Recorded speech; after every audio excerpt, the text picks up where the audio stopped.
Gisele Gottschalk. Gisele, tenho aprendido muito com você aqui, tem sido um presentaço ter você com a gente. Gisele da One Investimentos, seja mais uma vez bem-vinda, Gisele.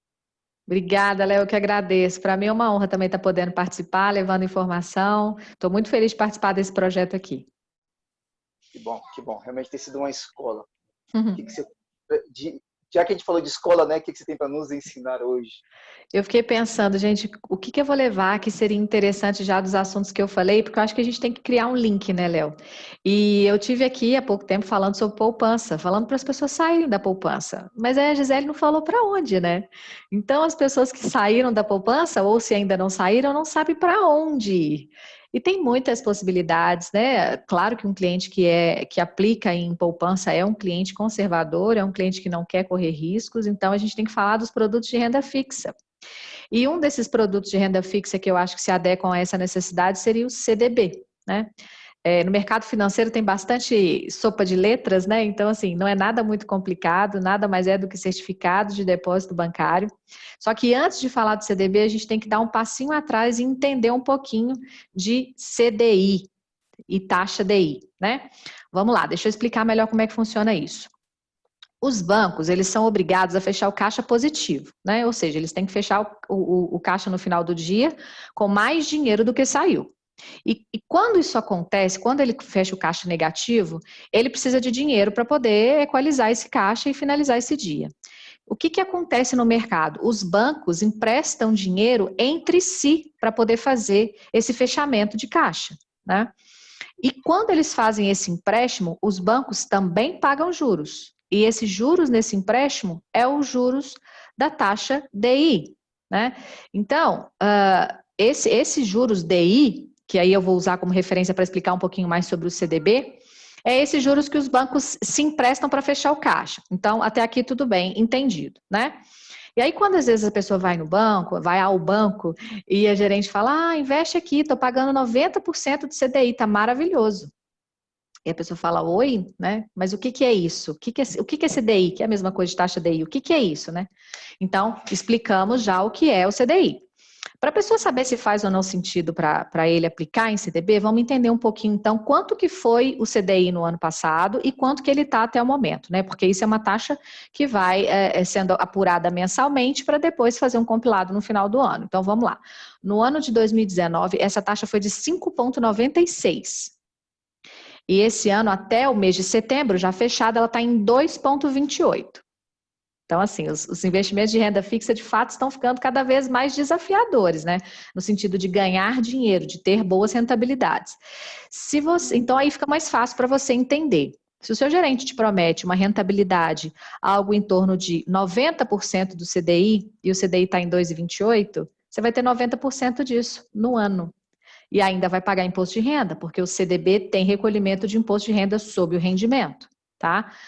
Gisele, mas ainda assim é melhor do que poupança? Sim, tá? Dificilmente, porque a poupança ela rende 80% da Selic, que é a nossa taxa básica de juros. CDI e Selic andam bem pareadas, tá? Então, são muito parecidas. Se a poupança está te dando 80% da Selic e seu gerente está te prometendo, por exemplo, 90% de CDI e as taxas são próximas, vale a pena você investir em CDB. Mas tem imposto de renda. Mas aí a gente tem que pensar em várias outras coisas, como, por exemplo, prazo de liquidez desse dinheiro, né? Eu vou precisar dele agora?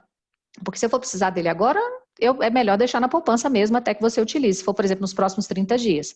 Porque se você faz o investimento em CDB, por exemplo, e tira antes de 30 dias, você vai ter a cobrança, além do imposto de renda alto de 22,5% sobre a rentabilidade, né? Porque o imposto é sempre sobre a rentabilidade, também vai pagar o IOF, que é o Imposto sobre Operações Financeiras. Depois de 30 dias, não se paga mais IOF. Então, por isso que eu estou orientando a pessoa, se ela for mexer nos próximos 30 dias e o dinheiro já está em poupança, deixa lá. Mas o que o CDB tem de diferente da poupança, Léo? Liquidez diária, né? E, óbvio, também tem que ver o papel, tem que ver o rating da instituição, uma série de coisas, porque se a gente for falar tudo aqui, a gente vai ficar aqui uma semana inteira conversando só de CDB, tá?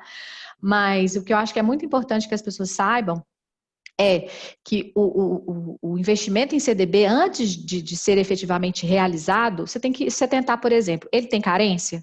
Porque vai que eu preciso desse dinheiro antes, né? Então, se eu estou aplicando e eu tenho um horizonte de investimento, por exemplo, de 6 meses, e aí eu não leio direito e aplico porque eu achei a taxa de 100% CDI, estou emocionada porque eu achei uma taxa maravilhosa, e não vi lá que aquele CDB, por exemplo, tinha uma carência de 2 anos. Ou seja, eu não mexo nesse dinheiro antes de 2 anos, tá?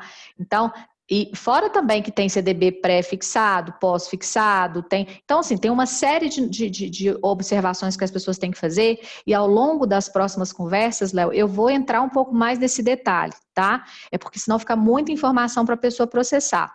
Mas eu acho muito importante que as pessoas entendam que CDB é sim uma boa opção para quem está na poupança hoje e quer mudar. Só tem que ver e chorar um pouquinho com a gerente da sua conta ou com o seu assessor uma taxa boa para que você aplique, porque 90% foi só um exemplo que eu dei aqui, tá? Gisele, vamos falar aqui de pequenos investidores, né? O cara vai para a poupança, ele pode transferir até, sei lá, R$10, R$5, R$1. O CDB tem um valor mínimo para investir? Tem. Ele não vai conseguir fazer essas aplicações de 10, 20 reais. Isso também vai ser limitado por instituição, tá, Léo? Então, tem algumas que só conseguem a partir de R$1.000, outras a partir de R$100, mas valores abaixo de R$100, de fato, não tem disponíveis para que esse cliente aplique, tá? Então, o que ele pode fazer? Se ele tem ali, o pequeno investidor, ele quer começar a poupar, ele já decidiu que ele vai começar, mesmo que seja com um pouquinho por mês ali, para que aquilo vire um hábito e que ele tenha disciplina para poder se programar para poder investir. Ele vai colocando na poupança até conseguir o valor suficiente para migrar para o CDB. Ele não tem que pensar que aquilo vai ficar ali eternamente, tá? Então ele vai colocar um pouquinho ali todo mês. E assim que ele conseguir atingir o mínimo que o banco exige, que ele tenha conta, que o banco exige para poder fazer a aplicação no CDB, que é uma estrutura que a gente está trazendo aqui de possibilidade, ele pode migrar. Lembrando que eu não estou orientando a fazer CDB. O que eu quero que as pessoas entendam é que eles precisam ter informações para auxiliar na tomada de decisão. Porque o mercado de investimentos é assim, a gente tem que conhecer do que a gente pode conhecer o máximo possível para que a decisão seja mais acertada de acordo com o meu perfil de investimento. Estou trazendo o CDB porque é muito equiparado à poupança, até em função do risco, né? Mas eu acho muito importante que as pessoas não percam as dicas que a gente dá aqui, que a gente traz para orientar, porque é uma sequência de informações, né? São muitas coisas ainda para as pessoas aprenderem. Então, eu não estou entrando no mérito, por exemplo, da tabela do imposto de renda, que é regressiva, nem tão pouco do IOF também, que tem faixas de descontos ao longo desses 30 dias, né? No começo é muito grande, depois vai diminuindo. Temos que falar aqui de outras estruturas também que são líquidas de imposto de renda ainda, né, Léo? A gente não sabe como é que vai ser no próximo ano as mudanças tributárias. Então, é isso. Isso é um caminho. Então, muito importante. Você quer começar a investir? Maravilha, que seja R$10, que seja R$1, que seja aquela moeda que está no seu carro que você ia gastar com qualquer outra coisa. Mas pensa direitinho no que você vai fazer. Leia um pouquinho mais em relação a esses investimentos que têm a ver com o seu perfil e comece devagar. Não vai querer ir para a bolsa, não vai querer investir em algo de renda variável no começo assim, que você está aplicando, porque vai dar errado. A chance de dar errado é muito grande. Eu vejo porque eu trabalho com isso há quase 20 anos. Então, não atropelem os processos. Acompanhem a gente aqui que vocês vão entender tudo direitinho e como que vai ser esse funcionamento de investimento, tá? Mas é isso, Léo, a pessoa que quer aplicar um pouquinho por mês, ela pode fazer isso.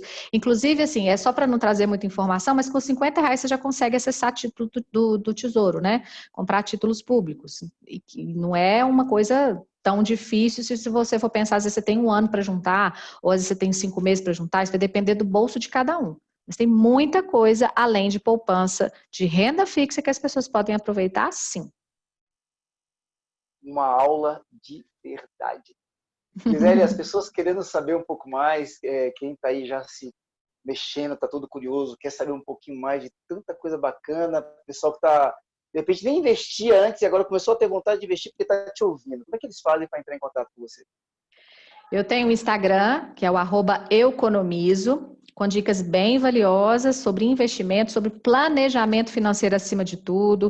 As pessoas que estão endividadas, eu vou ensinar as pessoas a sair do vermelho primeiro e já pensar realmente no horizonte para poder investir, porque todos nós precisamos investir, Léo. Muito bom. Gisele, obrigado demais e até semana que vem. Até. Tchau, tchau.